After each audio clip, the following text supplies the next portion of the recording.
आशुतोष भी हमारे साथ में है। आशुतोष, नहीं बिल्कुल पानी पिला देगी। आशुतोष, किस तरीके से आप इस पूरी बात को देखेंगे, क्योंकि अब योगी आदित्यनाथ की एंट्री हो चुकी है और आगाज ही हो चुका है एक है तो सेफ है का। ये पूर्वांचलियों को एक साथ लाने की कोशिश है, क्योंकि अगर हम लोग आंकड़ों पर नजर डालें तो सीएसडीएस का सर्वे कहता है कि भाई हिंदू वोट्स अगर देखें तो बीजेपी और आम आदमी पार्टी में ज्यादा फर्क नहीं है। वोट्स में फर्क हो जाता है जब बाकी धर्म के लोग एक साथ आम आदमी पार्टी की तरफ हो लेते हैं। तो ये एक है तो सेफ है का नारा एक तो यहां पर चलेगा क्या, और पूर्वांचली वोटरों का रुझान आप किस तरीके से देखते हैं आशुतोष? देखिए, जो ये बात बिल्कुल सच है कि योगी आदित्यनाथ को इस उतारा गया है और उसमें भी कोई दो राय नहीं कि आज की तारीख में नरेंद्र मोदी के बाद वो भारतीय जनता पार्टी के दूसरे सबसे बड़े हिंदुत्ववादी नेता हैं और उनकी बहुत डिमांड है। उत्तर प्रदेश के बाहर भी उनकी काफी डिमांड है और उनकी सभाओं में काफी भीड़ भी इकट्ठा होती है। लेकिन अगर वो इतने ही बड़े नेता थे तो फिर उत्तर प्रदेश के अंदर भारतीय जनता पार्टी 33 सीटों पर क्यों सिमट गई? इसका हिसाब तो उनको देना चाहिए, वो भी तब जबकि राम मंदिर का निर्माण हो गया और उसका इनॉग्रेशन भी हो गया। उसके बावजूद भारतीय जनता पार्टी 33 सीटों पर उत्तर प्रदेश के अंदर सिमटी। समाजवादी पार्टी और कांग्रेस 47 सीट लेकर आए। इसका मतलब यह है कि योगी आदित्यनाथ की एंट्री दिल्ली के चुनाव में जीत की कोई गारंटी नहीं है। और जीत की गारंटी अगर होती तो यही रोहिंग्या का सवाल, यही बांग्लादेशियों का सवाल झारखंड में भी उठाया गया था। वहां भी भारतीय जनता पार्टी अच्छे मतों से जीत जाती, जहां के मुख्यमंत्री को गिरफ्तार किया गया था चुनाव के ठीक दौरान, और उसके बाद वो भारी बहुमत से जीत कर आए। साफ है कि दिल्ली के लोग बहुत पढ़े लिखे हैं। यहाँ पर कैपिटा इनकम 4,61,000 के आसपास है, लिटरेसी रेट 88% के आसपास है। और उत्तर प्रदेश और बिहार के जो लोग जो यहाँ आए हैं वो अपने आप में काफी समझदार लोग हैं, वो एम्बिशियस लोग हैं। इसलिए आप उनको रोहिंग्या के नाम पे, बांग्लादेश के नाम पे लेकिन आशुतोष जी वोट ले सकते हैं। महत्वपूर्ण बात क्या है कि भारतीय जनता पार्टी, लेकिन आशुतोष जी लेकिन आंकड़े आप अगर देखें ना तो कुछ और कहते हैं। देखिए 2015 के मुकाबले 2020 में जहां पर योगी आदित्यनाथ की एंट्री होती है मुख्यमंत्री बनने के बाद, 2017 के बाद 2020 में जब एंट्री होती है तो उन 14 सीटों पर अगर हम नजर डालें तो देखिए हर सीट पर कम से कम 8 से 10% से बीजेपी का वोट शेयर बढ़ा है। उसमें से 2 या 3 सीटें बीजेपी जीत पाई है 2020 में, लेकिन कम से कम उनका वोट प्रतिशत बढ़ा है। और तब तो दिल्ली दंगे और बाकी सारी चीजें जो है वो चरम पर चुनाव प्रचार में उतारी गई थी। तो क्या कहीं ना कहीं उसका असर नहीं हो सकता, एक आखिरी पुश उन्हीं सीटों पर दोबारा करने की कोशिश नहीं लगती आपको? देखिए, आखिरी पुश तो भारतीय जनता पार्टी आखिरी समय तक चुनाव लड़ती, इसमें कोई दो राय नहीं। मैं उनको अंडर एस्टिमेट नहीं कर रहा हूं। मैं एक ही बात कह रहा हूं कि दिल्ली के अंदर भारतीय जनता पार्टी को अगर 2015 में अगर 100 में अगर आप जोड़ लें उनको 10 नंबर मिले थे, तो फिर 2020 में उनका नंबर बढ़ के 23 हो गए। फेल तो तब भी हुए ना। तो योगी आदित्यनाथ की उपस्थिति से कोई फर्क नहीं पड़ने वाला, ऐसा तो 2020 में भी साबित हो चुका है। और 2015 में प्रधानमंत्री नरेंद्र मोदी की उपस्थिति सब। देखिए, महत्वपूर्ण सवाल क्या जो भारतीय जनता पार्टी समझने को तैयार नहीं, वो ये कि जब तक आपको यह समझना पड़ेगा कि केजरीवाल की आपके पास कोई काट है या काट नहीं है। अगर आप उसको डिकोड करेंगे, उसके बनस्पत अगर आप तैयारी करेंगे तब जाके करेंगे। दिल्ली के अंदर बटोगे तो कटोगे, एक है तो सेफ है, बांग्लादेशी रोहिंग्या का सवाल ये काम करने वाला नहीं है। यहां आपको अरविंद केजरीवाल को पिछले 11 साल के उनके जो कार्यकलाप है उन पर घेरना पड़ेगा और उस पर आंखों में आंखें डालकर सवाल पूछना पड़ेगा। तब दिल्ली के लोग इस बात को समझेंगे कि, और उसके साथ एक पैरेलल आपको अपना विजन डॉक्यूमेंट रखना पड़ेगा। भारतीय जनता पार्टी ने दो मैनिफेस्टो जारी के, संकल्प पत्र जारी किए, ठीक है, जिससे बहुत सारी अच्छी बातें हैं और जिस पर अगर वो फोकस करें तो ज्यादा बेहतर होगा। और जब आप बांग्लादेश रोहिंग्या की बात करेंगे तो आप दरअसल अपने ही एजेंडे को डिस्ट्रैक्ट करने की कोशिश कर रहे हैं, जिसका नुकसान होगा, फायदा तो बिल्कुल नहीं दिखाई पड़ता मुझे। ठीक है, इस पर रोहन गुप्ता से हम जवाब लेंगे, लेकिन प्रोफेसर मिश्रा हमारे साथ में जुड़े हुए हैं। मिश्रा जी, हम जो बात कर रहे थे पूर्वांचली वोटरों की, मैं आऊंगा, बाकी लोगों के पास भी आऊंगा, लेकिन पहले प्रोफेसर मिश्रा से मुझे पूछना है कि जब पूर्वांचली वोटरों की बात होती है तब आम आदमी पार्टी कहती है कि देखिए हमने तो 12 कैंडिडेट उतारे हैं, वहां भारतीय जनता पार्टी 4 कैंडिडेट उतारती है, उसके साथ साथ जेडीयू और एलजेपी के साथ गठबंधन करके उनके कैंडिडेट भी उतार देती है।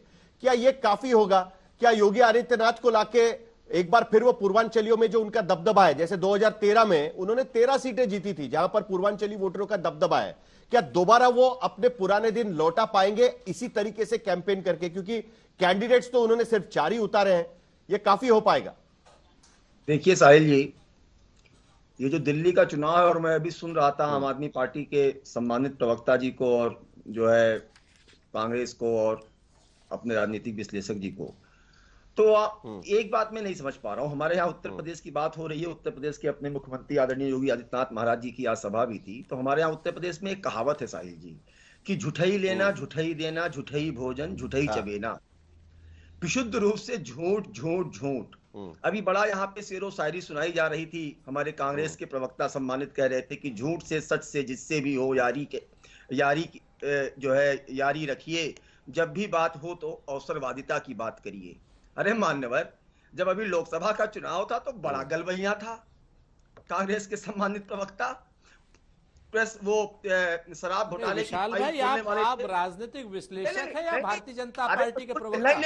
अब मैं आपके अवसरवादिता बता दीजिए ना। बोल रहा हूँ, अरे खुलेआम बताइए, साहिल को बताइए, भाजपा के प्रवक्ता हैं कि आप राजनीतिक विश्लेषक हैं या आप कठपुतली हैं या आप भाजपा के चाटू? आशुतोष भाई को भी पूछ लीजिए, आज ये बता दीजिए। आशुतोष भाई को भी पूछ लीजिए। आप स्वीकार करिए कि लोकसभा के चुनाव में आप चलिए वो आपको तो नहीं बोल, अरे चलिए वो अपना एनालिसिस रख रहे हैं, पूछ रहा वो कहीं बीजेपी की तरफ का लग रहा है तो सुन लीजिए ना, उसका जवाब देने मिल जाएगा आपको राजपूत जी। आम आदमी पार्टी देखिए ठीक है ना, उनका एनालिसिस। एक काम करिए ना, दो भाजपा के प्रवक्ता रखने तो दो कांग्रेस के भी रख लीजिए, दो आप पार्टी के भी रख लीजिए। 20 नए विश्वविद्यालय से आदमी जो अरे आप अकेले ही काफी है, चलिए सुन लीजिए राजपूत जी। एक काम चाटुकारिता कांग्रेस के दो प्रवक्ता बोल लगातार लिए, योगी आदित्यनाथ जी के चरण वंदन कर रहे हैं।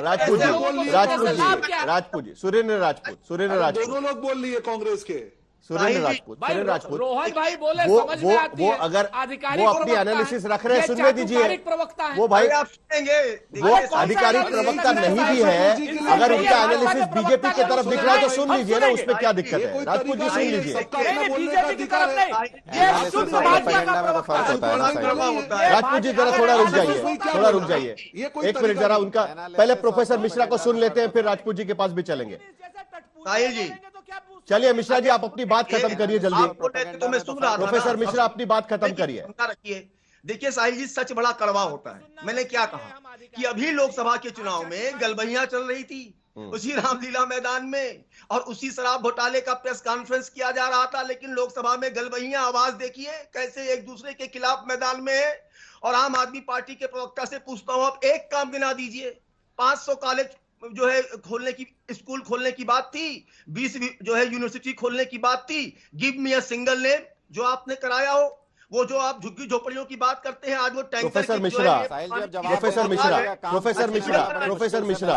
मैं जरा नहीं अनुराग ढांडा जवाब भी देंगे उसका, लेकिन प्रोफेसर मिश्रा, मुझे आपसे सवाल पूछना ये है, मेरा सवाल ये है कि इतनी सारी बातें हैं, बीजेपी एक दूल्हा क्यों नहीं खड़ा करती सामने, सिर्फ बारातियों के साथ क्यों चल रही है? ये तो सवाल पूछा जा रहा है, क्या उसका असर कहीं ना कहीं नहीं पड़ता है? प्रोफेसर मिश्रा राहिल जी, आप देखिए, भारतीय जनता पार्टी जवाब मैं दे दूंगा। भारतीय जनता पार्टी की अपनी एक परंपरा है। भारतीय जनता पार्टी विकास के मुद्दे पर चुनाव लड़ती है। भारतीय जनता पार्टी के लिए राष्ट्र प्रथम होता है। भारतीय जनता, आप पिछले कई चुनाव को देखिए ना, तब जो है सीएम कैंडिडेट को पहले डिक्लेयर किया गया था। रोहन गुप्ता जी, आप जवाब देंगे कि अभी मुझे अनुराग ढांडा के पास जाना पड़ेगा? साहिल जी नहीं, साहिल अनुराग ढांडा जवाब, जवाब दे दीजिएगा। अरे बाहर क्यों भागते हो? मिश्रा जी सुनिए, मिश्रा जी सुनिए ना, सुन लीजिए। मिश्रा जी एक मिनट, पहले अभी सुन लेते हैं, अभी अनुराग ढांडा को भी सुन लीजिए। अनुराग ढांडा मिश्रा जी सुनिए, मिश्रा जी सुनिए। मोदी जी खुश हो गए, मिश्रा जी आपसे सुनिए, अब बात सुनिए। मिश्रा जी सुनिए, मोदी जी खुश हो गए आपकी बात सुन के। अरे रोहन जी रुक जाइए ना, मुझसे पूछा है। रोहन जी रुक जाइए, मुझसे पूछा है। अरे मुश्किल से तो किसी ने पूछा है कि काम क्या किए, बताने दीजिए ना। इधर उधर की बात होती रहती है, काम पहली बार बताने दीजिए, उनको पूछा है तो बता दीजिए। चलिए रोहन गुप्ता आपके पास भी आएंगे। अनुराग ढांडा पहले खत्म करिए आपकी बात को, बोलिए। इतना ही अगर मोहल्ला साहिल जी बड़े अस्पतालों में जाते हैं। अरे सुन लीजिए, अनुराग ढांडा बोलिए। अनुराग साहिल जी, हमने दिल्ली के अंदर चलिए बाकी का आवाज 70 साल में इन्होंने 24,000 कमरे बनाए थे दिल्ली के स्कूलों में। हमने 10 साल के अंदर 22,000 नए कमरे तैयार कर दिए। इन्होंने 70 साल के अंदर 9,000 हॉस्पिटल के बेड बनाए थे। हमने 10 साल के अंदर 10,000 नए हॉस्पिटल बेड ऐड कर दिए। इन्होंने जो स्कूल थे उनका बेड़ा गर्क कर रखा था, अस्पताल, लेकिन उसके बावजूद 21% नर्सिंग स्टाफ की कमी है, 30% पैरामेडिक डॉक्टर्स की कमी है, 30% डॉक्टर्स की कमी है, मेडिकल स्टाफ की कमी है। ये कहां से हो रहा है? जी तो अनइंटरप्टेड इतनी देर बोलते हैं, प्रोपेगेंडा कर रहे थे, उनको नहीं रोका आपने। अरे बात बोलिए आप सरकार में, सवाल तो आपको भी पूछेगी, सबको टोका है सर। बोलिए, चलिए डांडा जी बोलिए, 2 मिनट बाकी है, बोलिए। सवाल के बाद जवाब भी तो मैं ये कह रहा हूं, आजादी से लेके अभी तक 60% आबादी कच्ची कॉलोनियों में दिल्ली में रहती है। उनके लिए ना किसी ने सड़क बनाई, ना सीवेज बनाया, ना पानी की पाइपलाइन डाली। हमने 6800 किलोमीटर की सीवेज पाइपलाइन कच्ची कॉलोनियों में दबाई, 4000 किलोमीटर की वाटर पाइपलाइन पहुंचा दी। वाटर पाइपलाइन कवरेज 98% दिल्ली के अंदर हो गया है, जो पहले 60% आबादी में टैंकर से पानी जाता था। हमने 10,000 किलोमीटर की सड़कें कच्ची कॉलोनियों के अंदर बना दी। यह हमारी उपलब्धि है। हमने दिल्ली की डीटीसी की फ्लीट को 10,000 के पास पहुंचा दिया। 8,000 बसेज आज के दिन में, 10,000 पे उसको हमें पहुंचाना है। हमने दिल्ली के अंदर जो काम किए हैं वो लोगों को दिखाई देता है, लेकिन मिश्रा जी को यह दिखाई नहीं देता कि मोदी जी झूठे वादे करते हैं। 2022 तक बनाने थे मकान, उनको बनाए क्या? मेट्रो ट्रेन, वो बुलेट ट्रेन चलानी थी 2022 तक, चलाई क्या? तो उनको 2022 तक इतनी सारी योजनाएं अनुराग ढांडा आपने दी है, उसके बावजूद भी आपको लाडली बहना टाइप स्कीम्स लानी पड़ रही है ना।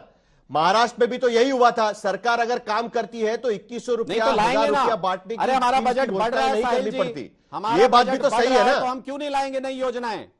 हमारा बजट बढ़ रहा है, हम नई योजनाएं क्यों नहीं लाएंगे? आखिर में रोहन गुप्ता, आप जवाब देना चाह रहे थे, बढ़ रहा है दिल्ली, ठीक है अनुराग ढांडा, नई योजनाएं लाएंगे उसके लिए।